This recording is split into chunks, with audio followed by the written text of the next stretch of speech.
Hello and welcome back to another episode of Unleash Your Inner Athlete. Now, if you're a busy working woman and you've been finding like what's normal for you is sort of going to the cupboard and getting that old glass of wine or a beer or a gin and tonic at the end of the day just to as part and parcel of your recovery and winding down, then this episode is going to be for you because there is actually more to it. When you're getting into business and you become busy and you particularly as you're heading towards midlife, and you are sort of tending to use that drink as a help, a pick me up, or to get you through that evening or that day, then we're going to be getting into some interesting health issues that can occur that maybe you weren't expecting.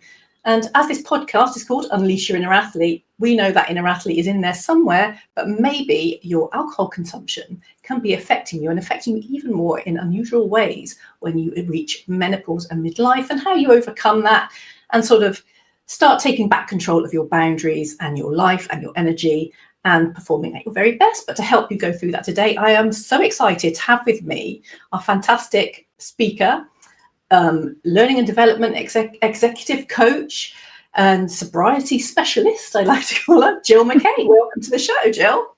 Thank you. Thank you so much for welcoming me here. I'm really delighted to try and unleash my inner athlete today as well. We will do our very best for you. But I know this is a really important subject. You know, I'm like most women, I do like a glass of wine or the odd beer, gin and tonic. But, you know, when you get busy, and I mean, I'm sort of well into my menopause now. And, you know, menopause comes, of course, with many changes due to hormones. But it's more than just about weight gain and hot flushes and all these sorts of things, isn't it? But especially when it comes to alcohol consumption. Because I know I've had more cravings for sugar and everything since going through this. So I really want to get into that with you because obviously you have a neuroscience background. So how it then affects the nervous system, which obviously is going to impact so many more things as well. But before we get into the nitty gritty of this, how did you start getting into sort of your learning and development, your coaching, and particularly specializing in the sobriety for those midlife corporate execs and high performers? Yeah, absolutely. Thank you for that. So, I mean, who would have thought at the beginning of my working life that I'd have ended up working in the sobriety space? I certainly wouldn't, because I started my working world in the tech sector in the 1980s, which, trust me, was fueled with alcohol-induced lunches. You know, we celebrated with alcohol, every single sale, every single customer, you know, it just became part of what we did. So to answer your question specifically, I landed in learning and development. I went to uni, I did a degree, and I did a modern degree. I did maths, I was good at science. I did maths and business. Business was quite a modern thing in those days to do, and I loved it. I was up in Manchester, I came down to London to the big smoke and ended up in the tech sector. The ironic thing about that is that I didn't even have a desktop computer on my desk at the time in the 1980s.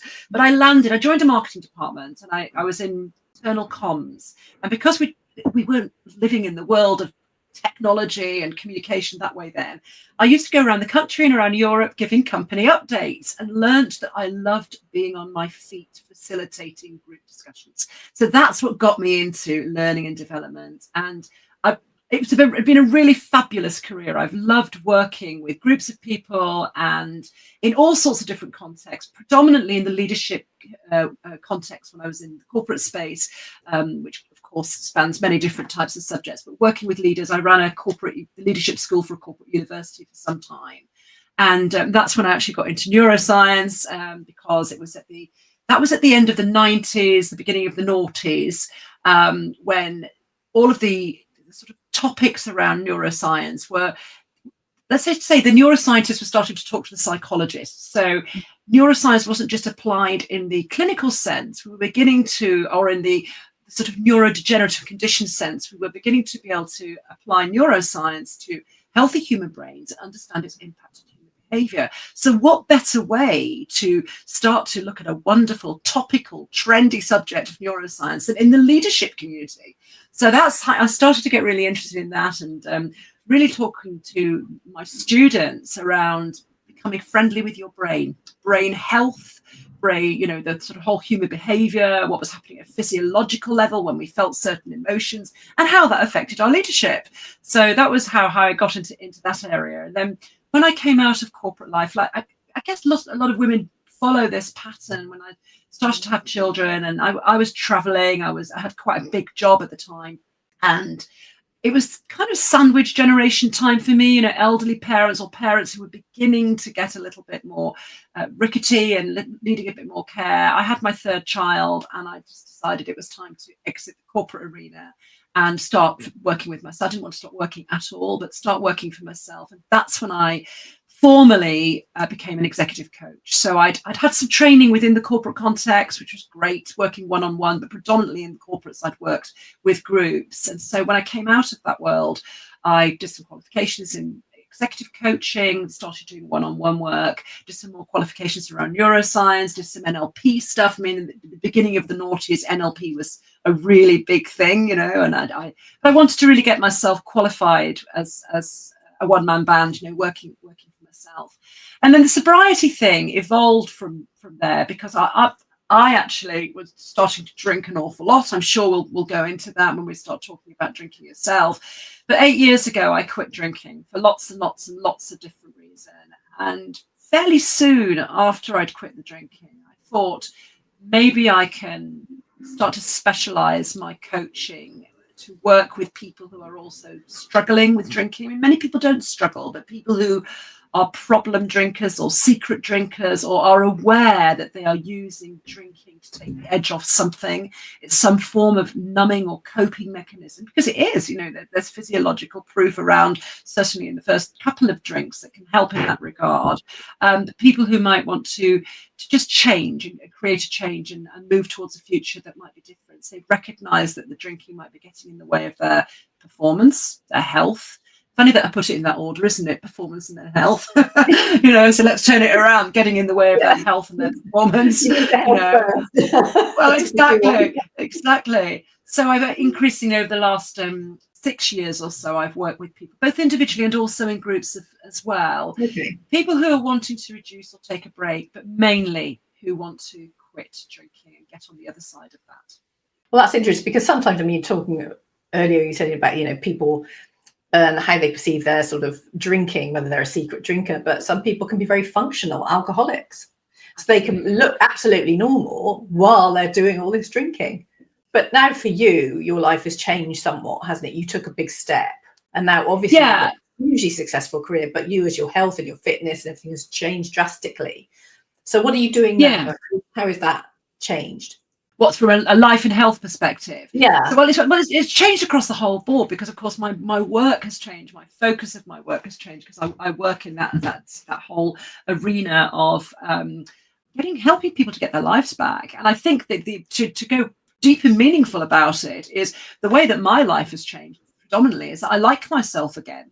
It had, I was on that spiral of over drinking such that I didn't like the person that I've become. And people in this sort of alcohol arena or the sobriety arena, they talk a lot about rock bottoms, and some of the rock bottoms can be really hefty. You find yourself in bed with somebody you didn't intend to, or you end up being stopped by the police, or you wake up on the tube and you have no idea where you are, and it just feels really dangerous. You put yourself in a very dangerous situation. I didn't have any of those. I had a series of little rock bottoms, little tiny, but those rocks, and but then predominantly the common thread that ran through those was I just started to dislike the person I was becoming, because I was lying to myself. And that's, once you can admit that you are living a life of broken promises and that you're actually becoming a liar to yourself, then it's a big thing, because it really contravenes, or certainly for me, it contravened the values and that the moral compass within which I had chosen and elected to live my life. I mean, I didn't talk to myself about that every day, but it's when you contravene it, or you go against something that is pivotal to who you are as a human being. I think you can possibly describe that as a bit of a rock bottom. But I had many of those little rock bottoms that culminated in a decision to say, I've just got to stop. But it's great that you actually begin to sort of finally realize that something was wrong. Because I guess some people, they go on for far too long without actually realizing what they're actually doing to themselves, or who they're becoming. Totally. And that just keeps spiraling. I think that's really interesting, because I think the first bit of what you said was about, for understanding what they're doing to themselves and who they're becoming. I think a lot of us have quite a lot of knowledge, and we might even secretly seek the knowledge. We might read the books and find out, what am I doing to myself? What am I doing to my liver? What am I doing to my body? What's happening to my menopause? What am I doing? What is the alcohol doing? So we might have the knowledge, but it's the doing, it's the who am I becoming, I think, that can be that final catalyst that is the thing that gets people to admit to themselves that I have a problem. Because a lot of people, I was going to say the vast majority, that's incorrect. A lot of people drink, and a lot of people can drink one or two, or they can take it or leave it, and they look forward to celebrating a wedding, and then, oh, by the way, there's champagne, whereas I'd be looking forward to the champagne at the wedding. It would almost be that the champagne was the main event and the wedding was the sideshow.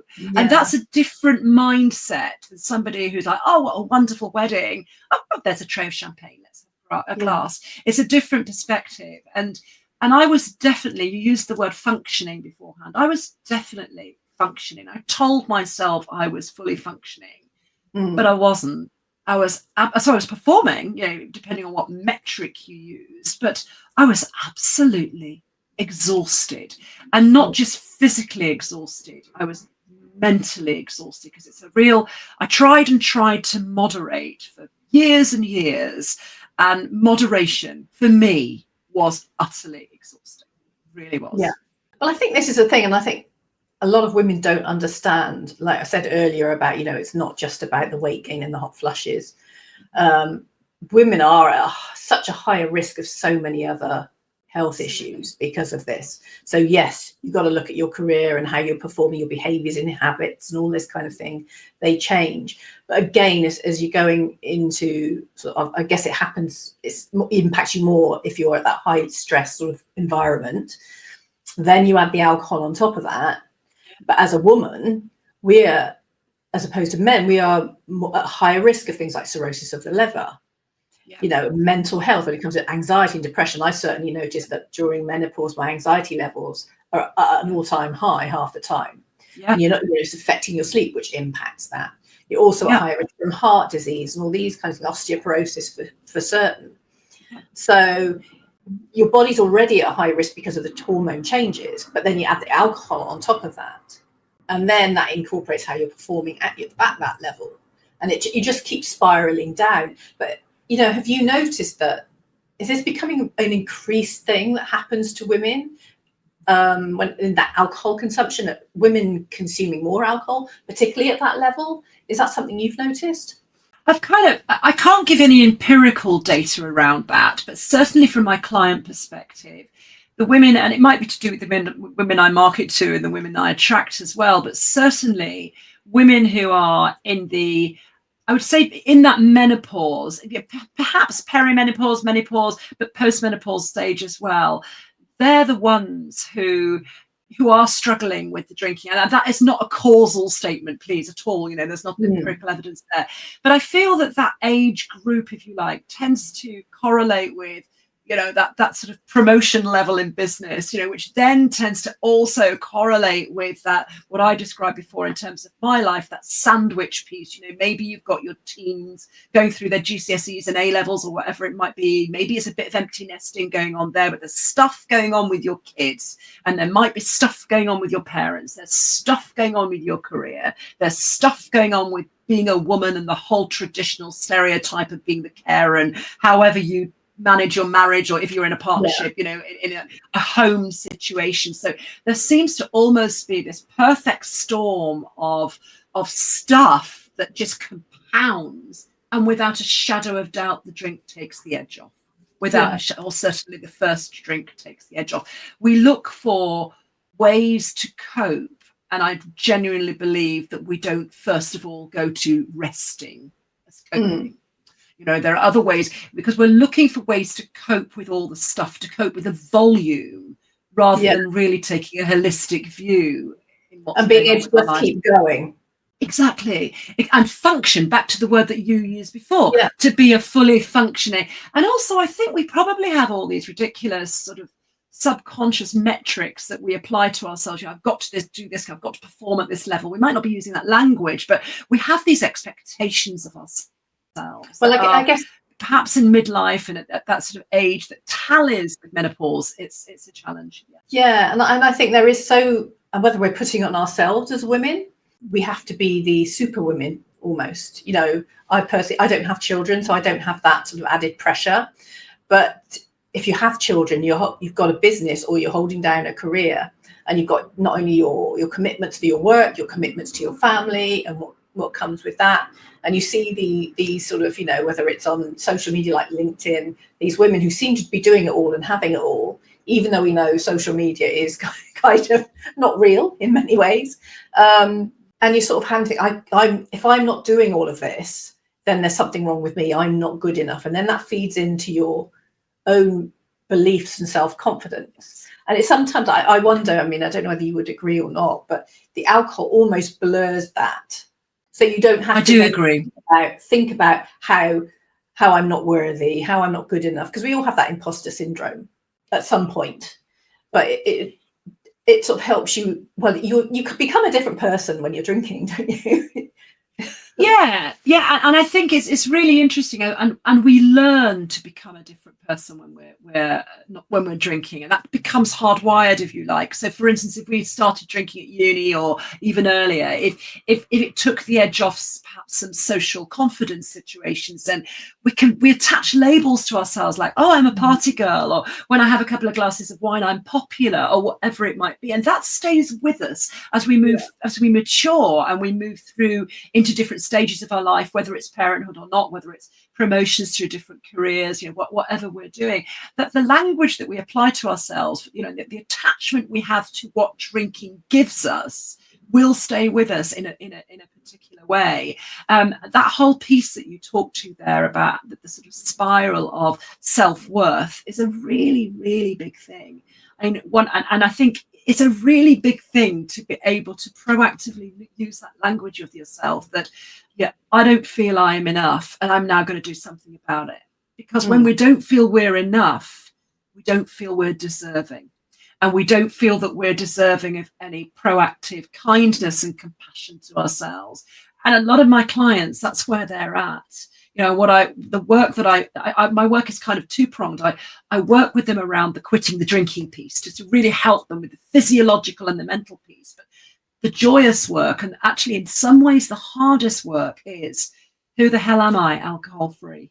So who am I now if I don't have that prop, the coping, the numbing, the whatever it might be? Who am I? Because my self-worth is out there for everyone to see and me to see without using my best friend, the bottle. Yeah. And that's big. And it also, interestingly, I've noticed this increasingly with clients, it's really scary. And I noticed this with myself as well, to use the word forever. I'm going to stop drinking forever. That's really big. And this sounds a bit dark, but I mean it in a very jokey sort of way. I don't know if I'm going to be able to quit drinking forever until the day I die. So let's just take that whole piece out. I'm a non-drinker. And I choose not to drink because I feel so much happier and I feel so much better from a health perspective now, and my self-worth is much higher than it was before, and that's a much better place to be. And I think as well, if you start putting those too big a goals, like this is going to be forever, that in itself can be intimidating and put you off. Totally. Or you can find you start well and then think, I just can't do it, this has got to be forever. Whereas maybe the goal is to say, well, look, this is what I'm going to do, and I'm going to take it one step at a time. Exactly. I think that with all sorts, the whole goaling process in whatever context is quite interesting because, I really believe in tiny habits. I really believe in just taking one action every day. And it can be a tiny, tiny little thing like making your bed or like brushing your teeth, flossing your teeth or whatever it might be. Sometimes we over goal, and it's absolutely about just taking one little step. Just one little step every day, and they do compound, and they compound really quickly as well. Absolutely. Yeah, because it can be quite overwhelming, particularly if you're juggling many things. And you do have to, particularly if you have your own business, unless you're going to give up your own business, you kind of do have to be on top of things. You have deadlines and things like that. And in many ways, it's almost it's kind of the best thing you can do is if you are struggling with that, is to give up the drinking, because you'll sleep better, you'll have more energy, you'll be more focused, all these things. But yet you keep drinking to help you get through all of that. If I may, yeah, yeah, no, totally. And it sounds like it almost sounds like an oxymoron, doesn't it? Because, and again, intellectually, universally, all of my clients know this. They know they are going to feel better on the other side. They know they are fueling their ill health, their lack of self-esteem, all of that. They know that the alcohol isn't helping. So what's getting in the way of them giving it up? And it's big or reducing.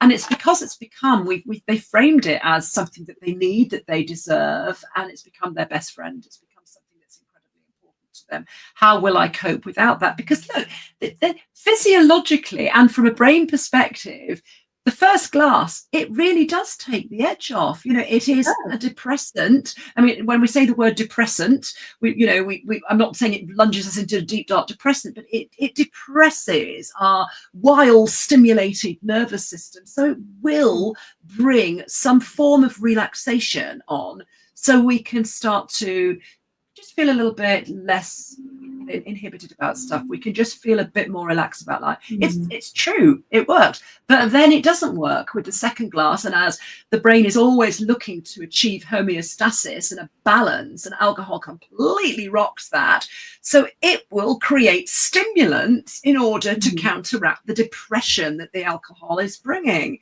And and then we get into that addiction. I mean, this is a really short story, but an addiction comes about when we, when we need more to be able to counteract the stimulants, and we need more to be able to continue to have that feeling of relaxation and the reward that it gives us. From a dopamine point of view, it's quite a complex array of chemicals there, but it's very easy to see how addiction comes into play. It is a drug. Alcohol is a drug. It is an addictive substance. And I think that's interesting because, as we both probably know, is when you're going through menopause in particular, you tend to, like I said before, more anxious, maybe a bit more depressive, even if you really feel you have nothing. It's just how your hormones changing and how that's affecting you. But also, absolutely, alcohol gives you a lift initially, but then, a day or two, you have that come down from it. So you have more feelings of anxiety and depression. But the interesting thing is, obviously, it can cause brain damage. Absolutely. Absolutely. So, and then that affects things. You become, I guess, going to be more at risk of things like later on in life, like Alzheimer's, things like, those kinds of problems that are on the increase as well. Does alcohol have could that be one reason why it's on the increase? So you've got to look at all these things as a woman as well. It's, and think about, what do I need to do? And I know you specialize in that cognitive dissonance as well. Yeah. The sort of cognitive dissonance piece is really around living out of alignment, and about when you recognize that you are being dissonant with yourself, and how can you get back to alignment. And for me, removing the alcohol and taking the decision to remove the alcohol allowed me to create more balance in my life and create that alignment and become who I really wanted to be. And so I talk about cognitive dissonance. I'm really interested in dissonance as a subject, as a psychological subject. I'm interested in dissonance in organizations, about people who, work against the values of an organizations, or it's quite in toxic cultures, and how alcohol plays a little bit of a role in that as well. So I'm interested in all of that as a philosophy. And also with the neuroscience as well. Actually came across a thing which I never knew existed, was alcohol neuropathy. I know, and it's really interesting. And I think that increasingly we are going to be hearing more and more about, because it's more accessible, technology is enabling us to see inside normal, I don't like that word, but fully functioning human brains in different scenarios, and as well as the clinical research going alongside it. Increasingly, we're going to be hearing more and more about the neuro aspect of not just alcohol or other drugs or behavioral addictions, if you like, and that impact on dementia, Alzheimer's, stroke risk, etc. We will know more every single year. The knowledge will increase, but also, we're going to learn more and more about the effect on brains and work. how our working patterns and how we can increase our health around working patterns and how that can affect performance and output and, dare I say, this soft metric of happiness. I'm a great advocate for being happy at work and finding joy and pleasure at work. So yeah, it's fascinating, absolutely fascinating. Yeah, I think it's a really important subject to find out more about, and obviously as women, and the more we are at risk, probably as opposed to men, then this is something that really needs to be looked at, not just from a physical health, but performance and a mental health perspective as well. I think it's going to be really, really important. Yes. But for you, when you're coaching your ladies, and because obviously you do talks as well, you speak, you're a public speaker as well, you do your TEDx speaking, you're well known for that. So what is it that women, when they come to you, what is it that sparks that, right, I've really got to do something about this now? What sparks that? We spoke about it earlier, that sort of recognition that now is the time that I need to do something about it. Mm-hmm. Well, usually it is sparked from some form of, I guess, sort of like, have you heard of towards or away from motivation? So it's not that I want to move towards a better life. It's kind of, I can't carry on like this. I want to move away from it. So usually people come to me and other sobriety coaches or people who work in this arena because they've just had enough. They've had enough of where they're really stuck. They recognize they're stuck, and they recognize that they want some help. They want some support to move forward because they don't know what the towards means. They don't know what a life without the alcohol could look like. But they recognize that that the alcohol is keeping them stuck or keeping them in a place that they don't want to be anymore. But there's a lot of fear in that as well. So that's the first sort of arena that I usually start working with people. But often, more than often, usually, frequently, this is the first time that these women have given voice to this. It's the first time that women have trusted themselves enough to be able to say, I have a problem. I'm going to be honest with myself, first of all, and say, I've got to do something about the alcohol. And I feel I will do better if I walk alongside somebody else, somebody who has been there, done it, got the proverbial T-shirt, and I've got 150 T-shirts from the moderation world, trust me. But I think that what we can offer as sobriety coaches is hope. And I think that's a really big thing because we really have seen the down and dirty of recognizing what alcohol has done to our health. We are totally non-judgmental. We're also not sort of like standing on street corners or in the speaker's corner in Hyde Park saying alcohol is the devil. Alcohol is, yes, it is a drug, but it is around us constantly. It is socially acceptable. It is aggressively marketed. It's entirely legal. And it's, we don't have warning labels on the bottles yet, although Ireland's going to start that next year, which is quite interesting. But I think there's more awareness around alcohol. And I think that all the social media voices around alcohol, whatever their messages are, they are beginning to help women or people recognize that, or look at themselves and think, actually, in this whole conversation around alcohol, I have a problem.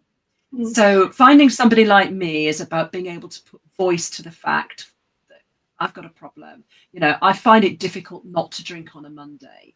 I find it difficult to have 3 alcohol-free days a week. I find it difficult to put half a bottle of wine back in the fridge.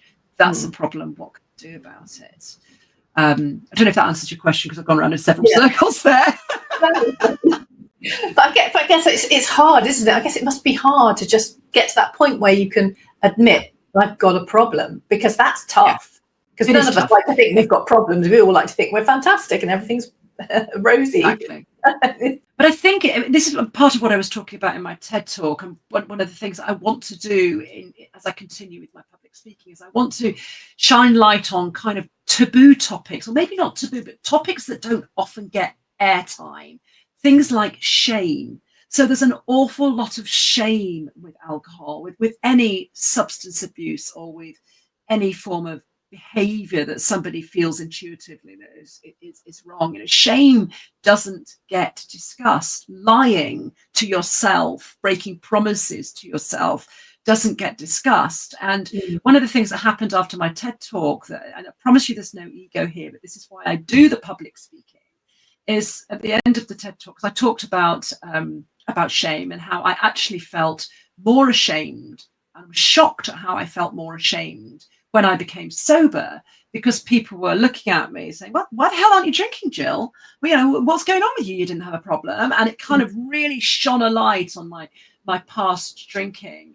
And at the end of my TED talk, I mean, the whole purpose of TED is that it becomes universal. It goes on YouTube. So actually the delivery of it in the room is really what it's about. But it was a very special day for me because a couple came to speak to me afterwards. And the guy, they were probably in about their 40s or 50s. And the guy said to me, "Thank you for talking about shame, because now I know it's not just me." And his wife said, "I actually think we can now talk about his drinking."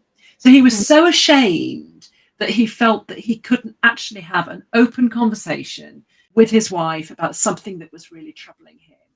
And it was almost like the drink wasn't really the problem, the shame was the problem. And I don't know what happened to that guy, but that's part of I hope, create a change. Yeah, well, this is the thing, isn't it? I mean, I've had so many conversations about things, your own personal trauma or beliefs that have sort of gone into your subconscious that are causing potentially this shame. But where does the shame come from? What's happened in your life to reach a point where you suddenly feel ashamed and you go down this spiral of, for you, it might be drinking. For someone else, it would be some drugs or something else. But we're talking about alcohol consumption here. So it's what is causing the shame. And then if you've come to the point where you said enough is enough, I need to do something about that. How do you stop someone feeling shameful about that? Because that is actually a positive step and something to be proud of. So it's this whole perception of shame and guilt and, I've made a mistake. I'm not perfect. Yeah, absolutely. And part of the work that I do with my clients is around forgiveness. And I mean, in AA, and I don't follow the AA method at all. AA is a wonderful service, but it's not for everyone. But it is readily available, and it's available to anybody. I think it's fantastic that it exists. So they talk about making amends in AA. I talk about self-forgiveness, self-compassion, and acceptance, because until we can truly accept what we've done, the story of our past, and what we've done does not necessarily mean that you cause a dreadful outcry in your family. It's different. How we perceive the responses and the reactions of what we've done is different anyway. There's sort of levels of that. But what we've done to ourselves, our behaviors, unless we can forgive that and accept that that's part of our story that's got us to where we are now. Yeah. And now is a very different place. We've never been in the now before, and now we can choose differently. But it's about being, and it's not binary. It's not as simple as saying, okay, let's do a self-compassion practice. It's not that simple, but it is about learning to be kind to yourself. Because a lot of people who drink, they have loose boundaries at best. They feel undeserving, and they're very rarely kind to themselves. Very rarely. So there's a lot of relearning. All of that stuff is kind of hardwired. You accept the fact that you beat yourself up. You accept the fact that you go to bed at night feeling a bit shitty about yourself and about your behaviors. You accept your facts that you shove all of those emotions in a hole and you dig a hole and put a lid on them, and you don't face them. You start to accept that, and then you accept the person you are. And there's a lot of unlearning, a lot of kindness and empathy that needs to be heaped on that in order to be able to start to work through that. Yeah, it's interesting you talk about boundaries as well, because I mean, whether you're sober or you've been drinking, your boundaries are really important for all parts of life. It's something that I've learned. I've had very sort of loose boundaries in many areas of my life in the past, and it's something that has become very important for me. Just having not just respect from other people, but respect for myself. So, what is it that when you're drinking, how do those boundaries become more loose? Yeah, I think, well, first of all, they become looser with yourself, because it's all the broken promises that I was talking about before.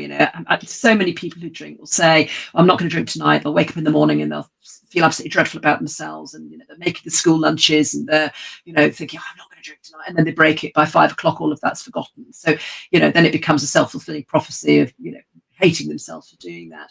I think people pleasing is a really big thing. A big thing too, because Because if you don't have that self-love, that innate self-love, then you're seeking some form of validation from someone. We've got to get something into our psyche that makes us feel okay. So a lot of people who drink are people pleasers, and that's a big label, but they tend to subvert their own needs for the needs of others. So they allow themselves to say yes to stuff that they might ordinarily have said no to. And that can actually become quite dangerous, that when saying yes when you want to say no to something, it depends on the context. It might be okay to say yes to somebody coming around to dinner when you just wanted to watch the telly, but that's different to perhaps saying yes to somebody who perhaps wants to try, a dangerous sexual position, for instance. There are boundaries and boundaries, but you can find yourself in a situation where you become really used to saying yes to the extent that you don't feel safe anymore, and that's when it becomes dangerous. But that often can be the catalyst to create change. When we don't feel safe anymore, we realize, hang on, my boundaries, or we might not use that language, but I'm saying yes to something that isn't right. I feel very unanchored and unhinged about this, so I need to do something. Take a step and you take a pause, and often in that pause is where the change can happen. And also, then does that feed into, whether it's your work environment or society as a whole, particularly in a country like England, where drinking is very much part of the culture, part of, the social aspects as well. You go out, you have a drink, whatever you're doing, whether you're having a bad day, whether you're having a good day, drinking, it's there. Yeah, but absolutely. And as society as a whole, and especially when it comes in your working environment, do we need to change as a society as a whole? Is it, not putting the pressure on, or not assuming that drinking, we have to drink? And if someone chooses, I'm not drinking tonight, stop saying, oh, we have a tendency to say, oh, what are you doing? You must have a drink. Have one drink. Or if someone doesn't want one, just say, do you know what? Fine, drink whatever you want to have. You want a glass of water or a coffee, that's fine. It doesn't matter whether. I've had friends before who don't drink, and they have as much of a good time as I did having a few drinks. So exactly. It's not their problem, it's our problem, because we feel the only way then to have fun is to have a drink. Whereas maybe for someone, that maybe there's an issue there, and it's none of our business to sort of push or them to give us that information. But if they don't want to drink, that's also fine. Yeah, I think it's a really interesting subject, this whole thing, because I think there are some industries and some sectors that are, it's still a badge of honor to work until 10 o'clock in the evening and then go and have a drink. In fact, you can open the fridge in your office and get a bottle of beer or whatever it is out. But there are certain cultures, I think, that are such hard-hitting, drinking cultures, not necessarily quite the Wolf of Wall Street, but along those sort of lines where you're a bit of you're an outlier and deemed to not be part of the team, not be part of one of the lads, if you're not a drinker. But I really do think that alcohol is a diversity and inclusion issue. This is a big thing in organizations now, isn't it? The D&I thing. If people of faith don't drink, so or some faiths, so what happens if a whole team event its success is predicated on the amount of money that's put behind the bar? Let's be more creative about this, for goodness sake. We don't all have to have a night on the tiles to be able to have a great team event. So I do think that there are some changes that need to be made at sort of a team and organizational cultural level, but also at an individual level. If somebody says they don't want to drink, like me, then that's great. It took some learning, but I have a better time now than I did when I go out than I did when I drank. And I'm not alone. I often think that when people try and foist a drink on you, it actually says more about them. It's the same with culture, in the bigger issue, than it does about me themselves.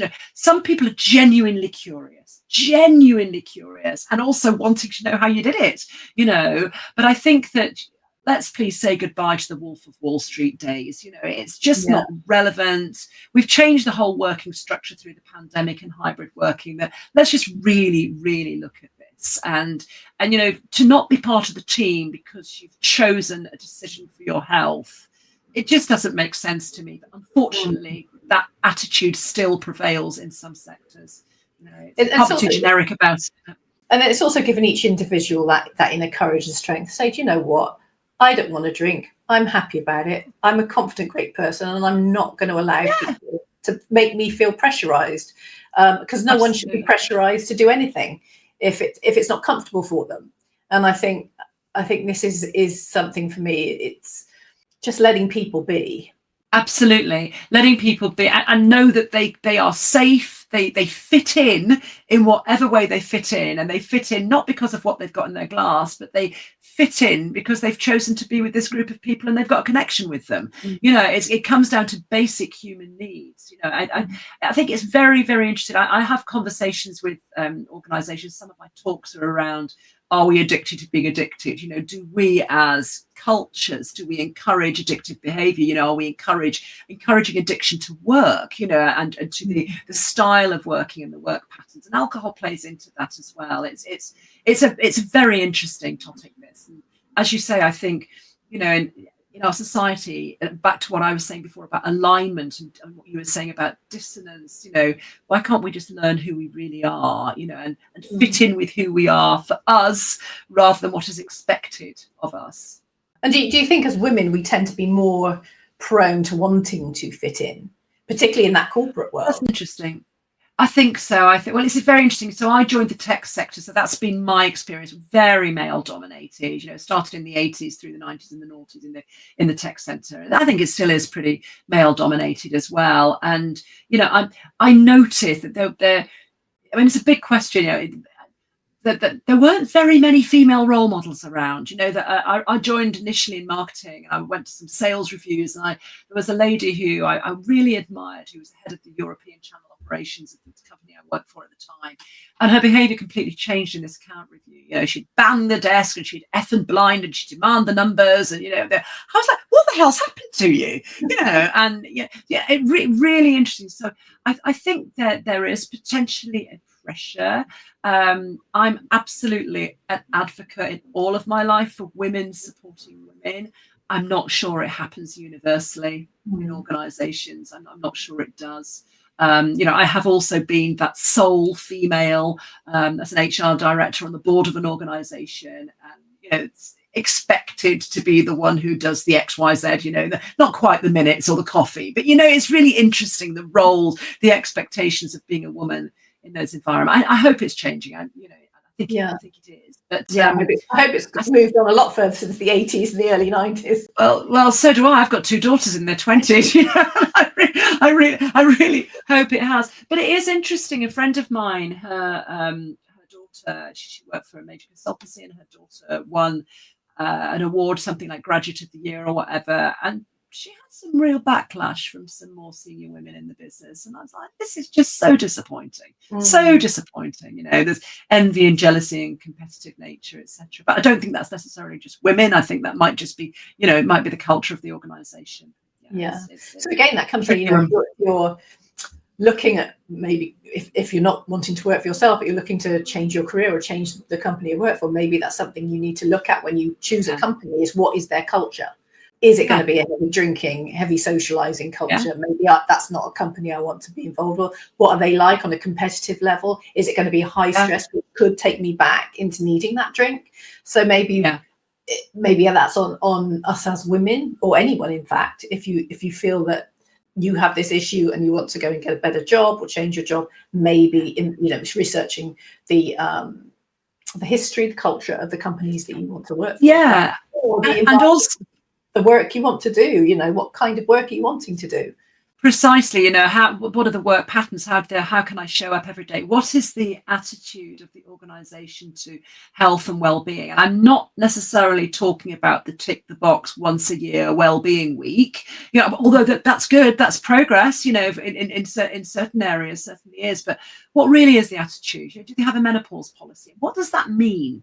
You know, do they have showers? Do they have fans? Do they have education program? Or is it just in October on Menopause Awareness Day or whatever it is? Is there is there a workshop that only women can attend behind closed doors?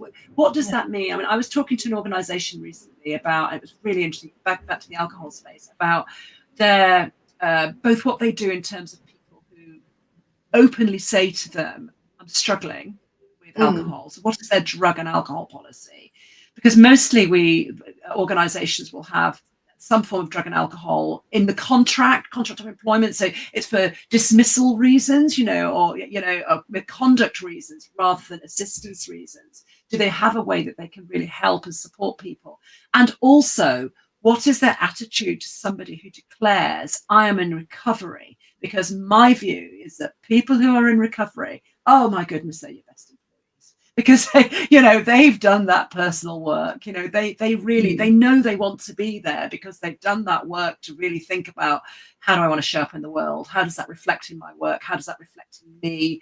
How do I want to reward myself, and all of those sort of things? So there's some really interesting conversations going on at the moment about how to support people who are in recovery and people who want to have some form of support around alcohol and other areas as well. How does an employer support people who might have a gambling issue, for instance? How does that fit in with the way they work? How open are those conversations in business? Yeah, I mean, I think this is really important. It's kind of unfortunate for companies, and particularly for smaller businesses as well, because obviously with budgets and stuff, how do we've got to have mental health programs, got to have this program, that program, it all eats into the budget, and they've got to keep the business going, they've got to keep people employed. So it's kind of looking at, how can companies, first of all, where are the gaps missing? That maybe there could be simple solutions for them to help in these scenarios, but also is the onus on the individual to be accountable for where they decide they want to work. Like I said, researching the company, is the company that has all those things in place. So is it a kind of a balance between the company having the solutions and finding out, instead of, as you said, just giving a nod to it, how can they do, what serious things can they put in place that maybe initially aren't necessarily going to cost the earth, but could be really beneficial to them, but also where are the tools for people to take responsibility and accountability for themselves as well. For themselves, yeah, I couldn't agree with you more. I think it's at all levels, and I think it is interesting having kids. I've got 3 kids in their 20s who are at different stages of their career, but when they're looking for companies, exactly as you say, to work for, that whole culture piece around health, and I guess in our day we might have talked about it as benefits, but they look at benefits in a different way. It's not just about pensions and contributions and financial things, but does it have a gym membership or a discounted gym membership, for instance? And what sort of, yes, they do look at holidays, but can I, if I'm working at home, can I go for a walk at lunchtime? Can I go to the gym? It is really interesting the different way that my son and my daughter are looking at the way that they engage with their organization. Yeah, it is going to be changing, and I think it's going to progress and it's going to get better. But I think we just need to start making those steps. But for you, when you're coaching people, if you were to say, some takeaways from all of this that people can start going away and thinking about, the next steps they can take, what would you advise? What would be your top 5 tips or tools or strategies? Yeah. So I think the first one would be to just acknowledge that you deserve to put yourself first. I think really, and that's really such easy words to come out with, but to get to that stage that I deserve this is the first step in anything. I deserve to create change. I deserve to be kind to myself. I deserve to give myself time to prioritize myself and make some choices around me. Because health is wealth, and we're nothing without health. So I think that would be number one. And then I think the other areas, they're all quite obvious areas, probably things that we all know about, but do we do them? And all of these that I'm going to come out with help with cravings. So if we are going to be on an alcohol-free journey or a reducing alcohol journey, we really do need to think about these basics. And basics are our nutrition. Yeah, that's number one. Nutrition. It's all stuff that we've heard before. But, if you are trying to quit the drink and you want to be successful, leading a life of junk food is just not going to be helpful. I know we've all heard about magnesium, and we've heard about leafy greens, and we've heard about fruit and vegetables and 5 a day. It's worth it. It's really worth spending time looking at what small changes you can make to your nutrition that will support your nervous system, your brain, and help you with cravings. So nutrition, hydration. I mean, you know more about this than myself, Julie. Well, it's getting all those vitamins and minerals in there as well. Oh, the calcium, and allowing all these things. all these things, and they're all related to each other. If we're not hydrated, we're not going to absorb them correctly. So please, please, please look at your hydration. I hadn't realized until I quit drinking how much sugar a bottle of wine had in it. And I kind of went straight to a sort of cappuccino and coffee, a chocolate brownie lifestyle and Coca-Cola. I mean, come on, but I was replacing that sugar. Please, please, please bring water in some way into your life. Bring, herbal teas into your life, and have a really good wedge of your liquid in sort of the water form. So hydration, nutrition, sleep. Sleep is nature's medicine, as far as I'm concerned. And I know it's tricky particularly if we're menopausal, and our hormones are reducing, our neurotransmitters are probably not in homeostasis, but everything I'm talking about here can help us to balance our neurotransmitters. So sleep is a really big thing. The whole piece that we all know about a sleep routine, and turning off our phones and not watching a Swedish Scandi serial killer movie just before, which is my love, just before bedtime. Please, an hour before bedtime, even if it's 15 minutes, have a sleep routine. It really, really makes a difference. Give yourself the gift of time to sleep. Give yourself the gift of time to decompress before you sleep. Demarcate the end of your working day with some restful practices that will help you sleep. And the next one is exercise. There is nothing to replace getting outside. One of the things I say to all of my clients is, have your trainers by the door. Nobody's expecting you to be a marathon runner. But if you're physically able to walk, please start walking more. Start to appreciate the joy of the world around us. We can even do that in the center of a city, because one of the things that alcohol, it closes off because of all of the dopamine hits and how it affects your neurotransmitters. It narrows down those little joyful moments because we're seeking the big boosting pleasure from the alcohol hit. So we start to ignore what is available to us in the world around us, whether that is tickling your cat or stroking your dog or going out and seeing the first sprouts of daffodils or the sunrise. I know everybody writes about this on Instagram, but it really does start to help to be able to give ourselves some natural glow, the glimmers I call them, of what is available to us. So nutrition, hydration, sleep, exercise, walking is the best thing. Start walking, start looking, start noticing and appreciating as you are walking what is available in this wonderful world around us, because the wonderfulness of life does not have to be contained in a bubbly glass of champagne. It can be contained in a walking park. You can miss out on all the wonderfulness of life while you're at the bottom of a glass. So well, we do, and that's what I said before about the wedding being the sideshow and the champagne being the main event. Let's make the main event the wedding of life. I've just come up with that. That's a good one. Let's make the main event. What's happening in the world around us. The beauty of what is outside your front door, because there really is. Sometimes sitting in the garden with a cup of coffee in the morning, I notice things that might sound really weird. I'm very lucky. I've got a chocolate Labrador puppy, and he just fills my life. He's absolutely amazing. But if I'm sitting with a cup of coffee outside and it's not raining, but it's rained the night before, I might just watch a snail. They're really quite extraordinary. Or if you watch the bees, or I didn't notice any of that for years. Nothing for years and years. I didn't notice any. So nature is really, really the most beautiful medicine, alongside sleep and nutrition and hydration, and knowing that you deserve to take some proactive, positive action for yourself. And I just want to add one other thing. If you are starting on this journey as well, if you can, it's always a good idea to seek out coaching to help you understand regarding your beliefs about shame and guilt and your own lack of self-confidence, because it usually goes further back than you think. It can go back decades. And once you've cleared that as well, it can make doing all these other things, these health things, much easier for you, move forward much more quickly and get on that other side quicker, if that's possible for you.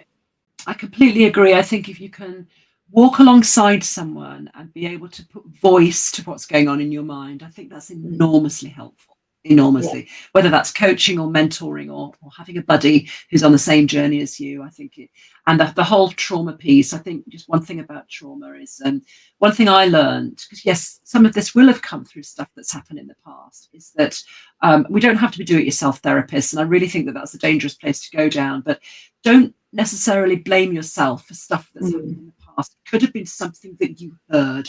It could have been something you heard or read, that you then contextualized and applied and associated to something in your life. It doesn't have to be the blame game. It's something that you have consumed that has then potentially changed the direction of the way that you view things in life and how you show up in the world.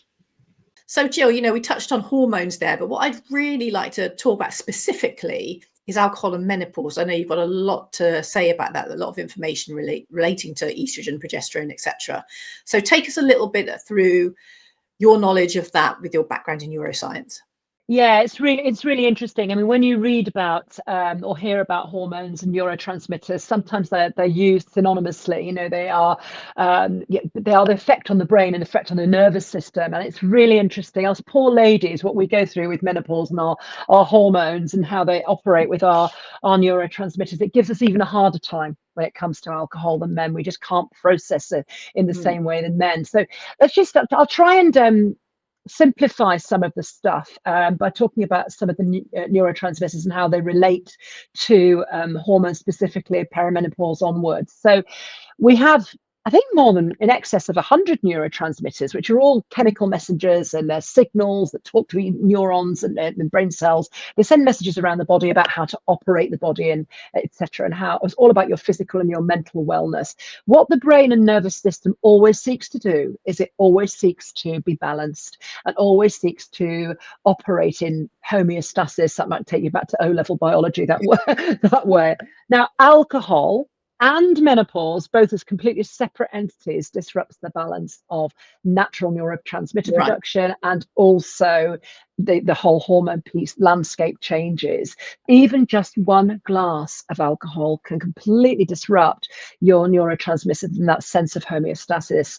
So it really matters for any human being, any woman, particularly through the menopause years, to be in balance. But let's talk about a couple of them.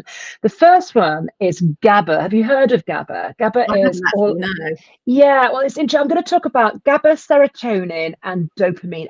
Dopamine has become one of those sort of hot topic words. Everybody talks about dopamine. It's all over Instagram. But GABA is.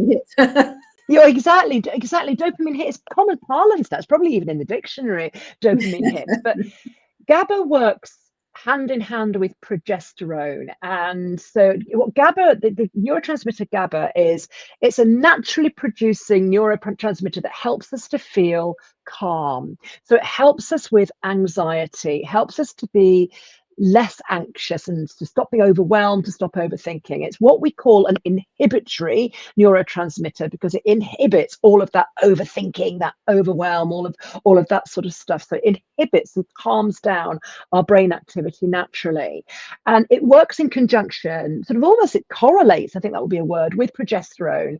And as we know, when we are menopausal or we start through the perimenopause stage, our natural progesterone starts to reduce. So women who are lower in progesterone are likely to naturally be lower in GABA. So throughout that whole, it's not just the hormone effect, it's the neurotransmitter effect of we start to feel more anxious and stressed during our menopausal and perimenopausal years. So our GABA levels are impacted, I guess, with the reducing or the reduction of progesterone as that starts to decline. And it kind of, so many people, ladies in menopause, even as early as their 30s, start to talk about feeling more anxious, feeling more overwhelmed. And of course, during that time frame, there's an increase in different lifestyles, perhaps children's schooling, elderly parents, promotions at work, all of that sort of stuff. It all kind of hits at the same time. So if you're drinking, you will naturally crave more alcohol because if your progesterone is decreasing and your GABA is decreasing, alcohol helps us to relax. It does. It's physically proven. It mimics really the effect of GABA. We get that kind of I don't know, warm, fuzzy feeling, initially we feel more relaxed. So it's understandable why you'd want to drink. I completely get that. And then on top of that, we're developing this pattern of behavior, neural pathways that tell us that, oh, drinking helps me to relax. Oh, that's good. I've had a stressful day. But what happens is the brain wants to have that homeostasis, so it starts to produce more stimulating hormones and more stimulating chemicals throughout the body, one of which is cortisol, which is, of course, a big stress inducing hormone, and that can really surge all those sort of alerting chemicals around your body.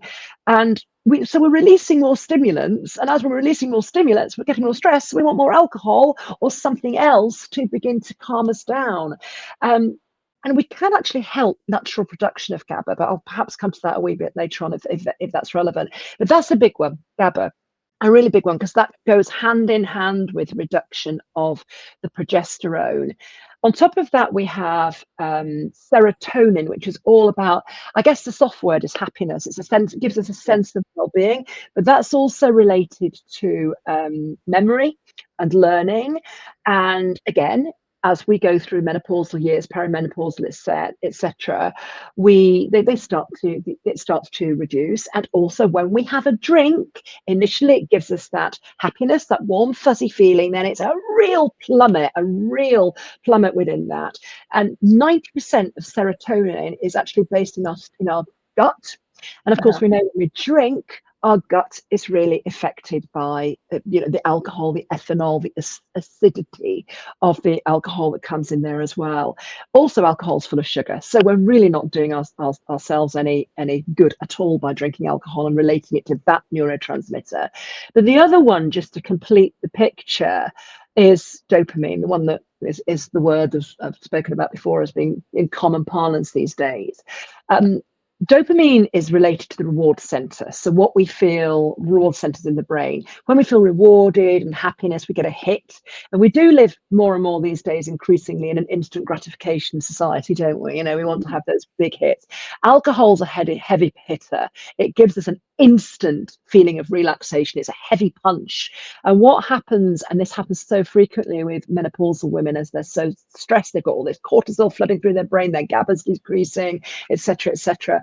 And what happens is that we require, or we believe that we require, those big hitters like the alcohol to give us that immediate feeling of instant gratification and start to feel relaxed. And it starts to narrow down our experience of joy.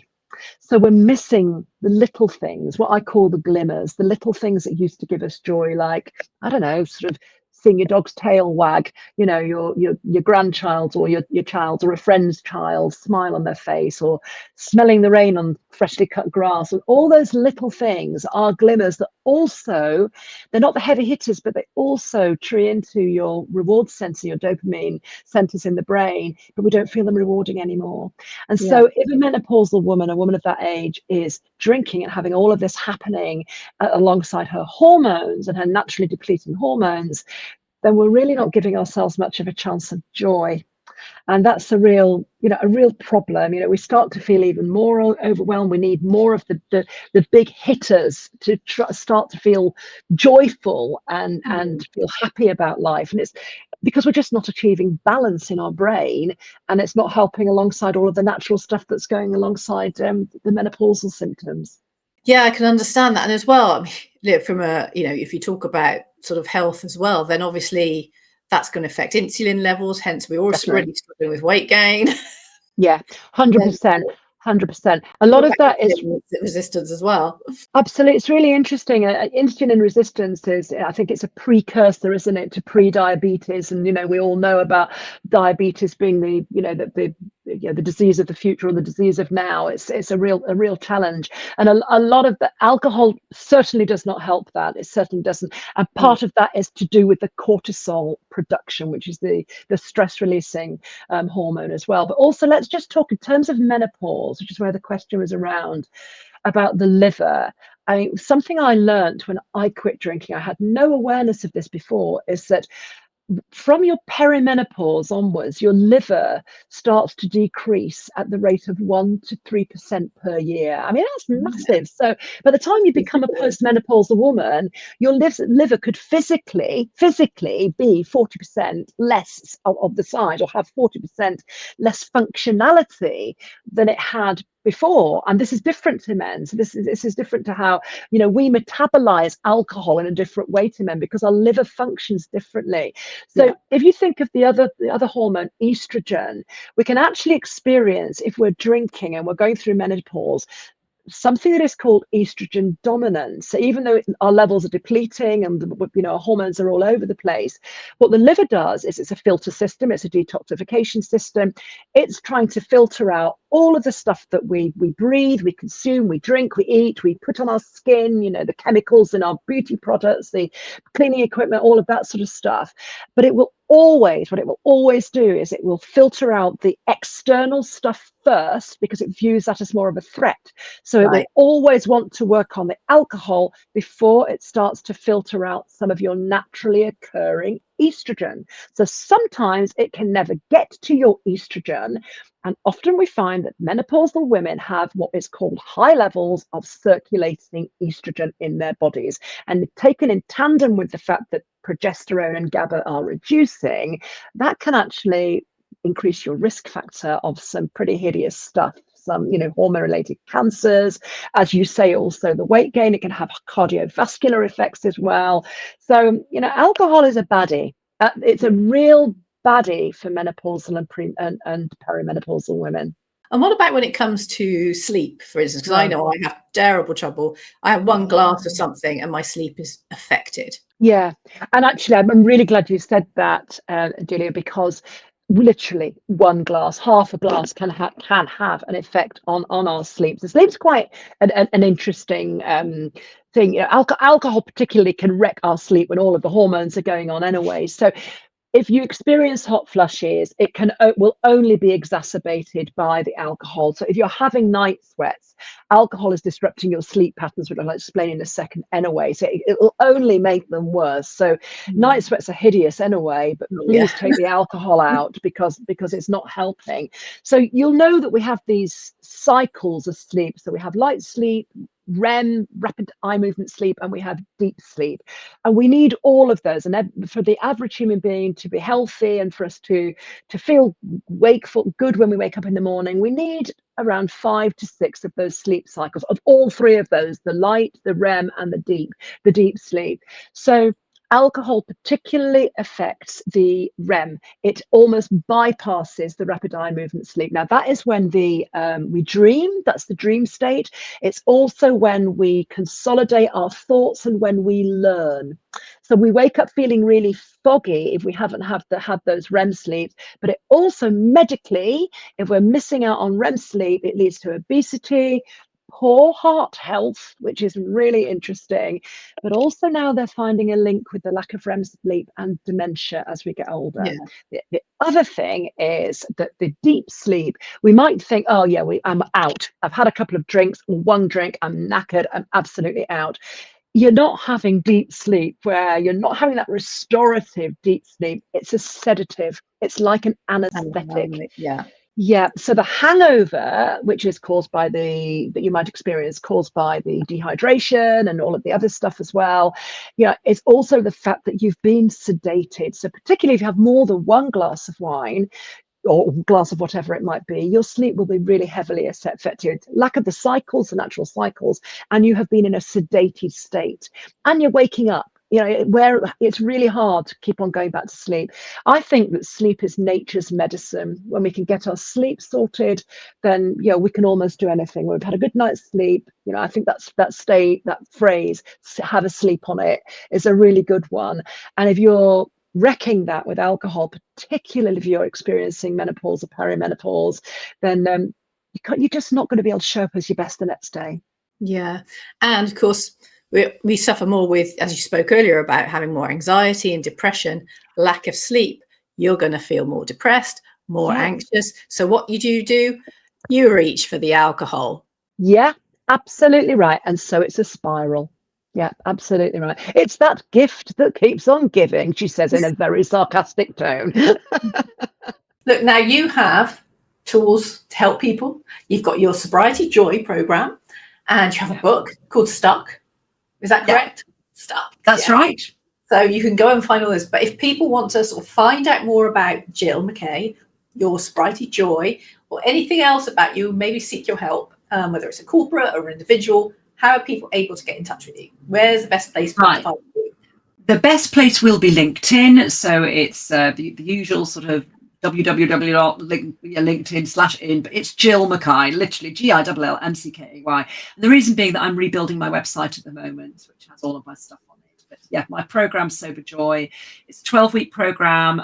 I have it in I do a group version of it. I do one-to-one, but I also have it. Over the summer, I'm going to be working on it as an evergreen program, so it can be a self-paced program for you to take at your leisure. I'm also writing a second book, Goodbye Hangover, Hello Life, and that's about busting the myths. Yeah, busting the myths around sobriety. So let's get rid of all that shame around everything. So tackling those subjects.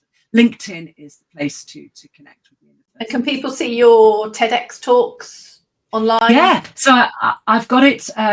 You could just go into YouTube with my name, but it's on my LinkedIn profile in the features section. Perfect. There, and it was the most extraordinary 18 minutes of my life. A bit nerve-wracking to try to remember something for 18 minutes, but it's on there as well. Oh, thank you. Thank you so much, Gill. It's been really eye-opening to understand a little bit more about alcohol consumption, particularly as women, and how we can overcome that problem and sort of build a stronger and get back, reach into our souls and get our inner athlete out again. Love it. Yeah. Oh, thank you. I wish I'd had that language at the time. Well, now you do. Thank you so much for joining me today. And thank you for everyone tuning in and listening.